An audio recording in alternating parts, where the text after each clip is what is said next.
మనం వద్దు వద్దు అన్న పిల్లలు ఇష్టంగా తినే రెసిపీ అయితే తయారు చేస్తున్నాను. దానికోసం స్టవ్ వెలిగించి ఒక బౌల్ అయితే తీసుకొని హాఫ్ లీటర్ వాటర్ వేసుకుని సాల్ట్ కొంచెం ఆయిల్ వేసుకుని ఉంచుకోవాలండి. అలా మరిగించుకోవాలి. ఈ టైప్ ఆఫ్ నూడిల్స్ అయితే బయట దొరుకుతాయి. ఈ మరిగే వాటర్‌లో ఇవి యాడ్ చేసుకోవాలి. నూడిల్స్ అసలు మంచివి కాదండి. కాకపోతే బయటైతే మరీ వేస్ట్ కదా అని ఇంట్లో తయారు చేస్తున్నానంతే.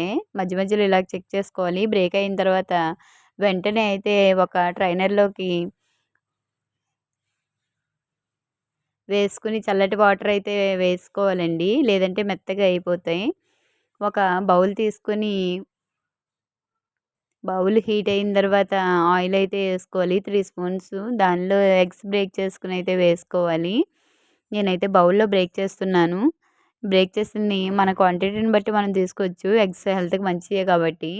లో ఫ్లేమ్‌లో పెట్టుకొని చక్కగా అయితే కలుపుకోవాలండి. దీనిలో మనం కొంచెం ఫ్రై అయిన తర్వాత క్యాబేజీ ఒక కప్పు, క్యారెట్ ఒక కప్పు, క్యాప్సికమ్ హాఫ్ కప్పు, ఒక కప్పు ఉల్లిపాయ ముక్కలు, ఒక 6 పచ్చిమిర్చి వేసుకొని ఇవన్నీ కూడా సన్నగా పొడవుగా కట్ చేసుకోవాలి. వీటన్నింటిని కొంచెం పించ్ ఆఫ్ సాల్ట్ వేసుకొని చక్కగా అయితే మగ్గించుకోవాలండి. మూత పెడితేనే చక్కగా ఇలా అయితే మగ్గిపోతాయి. మగ్గిపోయిన వాటిని దానిలో అల్లం వెల్లుల్లిపాయల పేస్ట్, గరం మసాలా వేసుకొని చక్కగా అయితే కలుపుకోవాలి. మెయిన్ ఇంగ్రీడియంట్స్ ఏంటంటే సోయా సాస్ అండి. చాలా టేస్టీగా వస్తది ఈ నూడిల్స్‌కి. అది యాడ్ చేసుకోవాలి. దీనిలో టమాటా సాస్, చిల్లీ సాస్ కూడా వేసుకోవచ్చు. నా దగ్గర లేవు. నేను వేయలేదు. దానిలో పసుపు, టేస్ట్‌కి సరిపడగా ఉప్పు, కారం వేసుకొని చక్కగా అయితే కలుపుకోవాలి.